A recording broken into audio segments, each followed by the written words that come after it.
അസ്സലാമുഅലൈക്കും വറഹ്മത്തുള്ളാഹി തആല വബറകാതുഹു. ബിസ്മില്ലാഹി വൽഹംദുലില്ലാഹി വസ്സലാത്തു വസ്സലാമു അലാ റസൂലില്ലാഹി വഅലാ അലിഹി വസ്വഹ്ബിഹി അജ്മഈൻ. അമ്മാ ബഅദ്.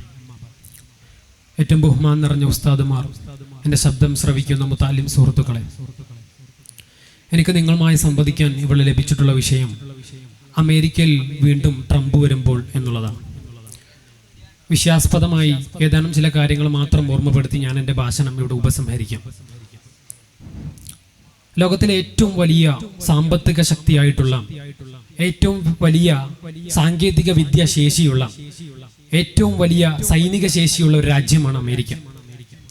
അമേരിക്കയിൽ കടന്നു വന്ന പ്രസിഡന്റുമാരെല്ലാം ലോകരാജ്യത്തിന്റെ സന്തുലിതാവസ്ഥയിൽ വലിയ രീതിയിലുള്ള സ്വാധീനം ചെലുത്തിയിട്ടുണ്ട്.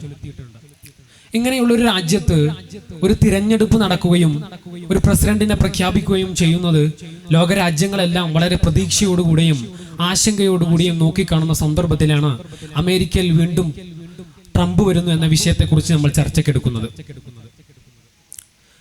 മുമ്പത്തേക്കാൾ ആധികാരികതയോടെയാണ് ഡൊണാൾഡ് ട്രംപ് അമേരിക്കയുടെ പ്രസിഡന്റ് ആകുന്നത്. ഒന്നാം യുദ്ധത്തിന്റെ തുടർച്ച ലഭിക്കാൻ വേണ്ടി പോർക്കളത്തിൽ ഇറങ്ങുകയും പിന്നീട് പരാജയപ്പെട്ട് വീണ്ടും പ്രസിഡന്റ് സ്ഥാനത്തേക്ക് എത്തുന്ന അപൂർവ നേട്ടവും കൂടിയാണ്. ആരൊക്കെ അമേരിക്കയുടെ പ്രസിഡന്റ് ആയാൽ പോലും അമേരിക്കൻ മേധാവിത്വ രാഷ്ട്രീയത്തിൽ വലിയ മാറ്റങ്ങളൊന്നും കൊണ്ടുവരാൻ സാധിക്കില്ല. ബറാക് ഒബാമയുടെ 2 ഊഴങ്ങളിൽ പോലും ആയത്തിലുള്ള നയവ്യതിയാനങ്ങളൊന്നും സംഭവിച്ചിട്ടില്ലായിരുന്നു. എന്നിരുന്നാലും എടുത്ത തീരുമാനങ്ങൾ തെറ്റായാലും ശരിയായാലും അതിൽ ഉറച്ചു നിൽക്കുന്ന ഒരു വ്യക്തി എന്ന നിലക്ക് ഡൊണാൾഡ് ട്രംപിൽ നിന്നും ഒരുപാട് ശുഭപ്രതീക്ഷകൾ നമ്മളെ തേടി വരുന്നുണ്ട്.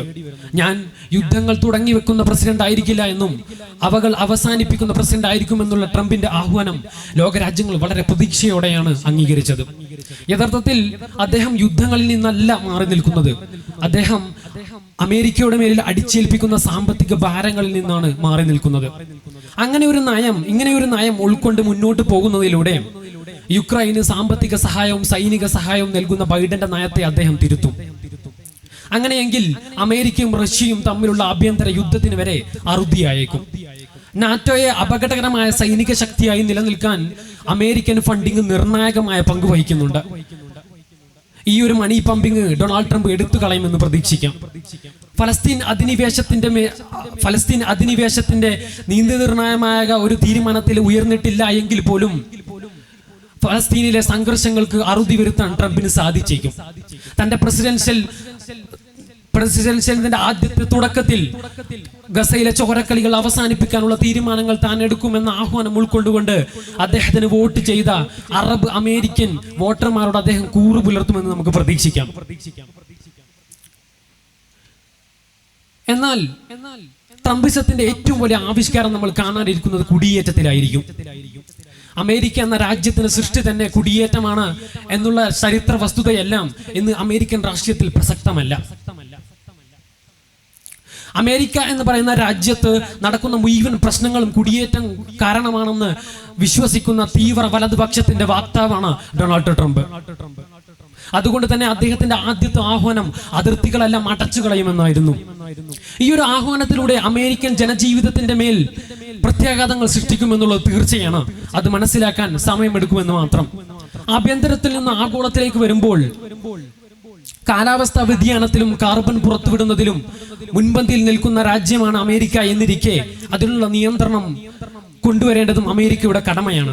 എന്നാൽ പെട്രോളിയം ഉൽപ്പന്നങ്ങളുടെ മേലിൽ, ഫോസിൽ ഉൽപ്പന്നങ്ങളുടെ മേലിൽ ബൈഡൻ കൊണ്ടുവന്ന നിയമങ്ങളെല്ലാം ട്രംപ് എടുത്തു മാറ്റാനിരിക്കുകയാണ്.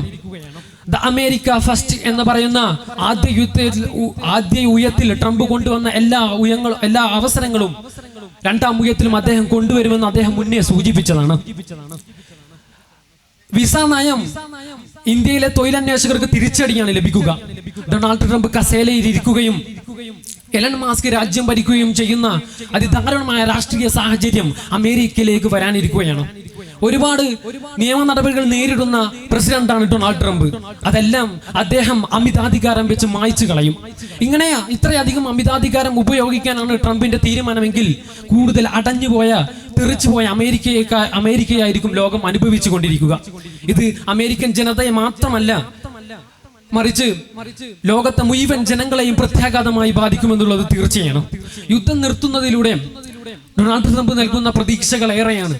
പക്ഷേ കുടിയേറ്റവും ബൈഡന്റെ കാർബൺ നയങ്ങളും ബഹിഷ്കരിക്കുന്നതിലൂടെ ട്രംപ് നൽകുന്ന പ്രത്യാഘാതങ്ങൾ വളരെ വലുതുമാണ്.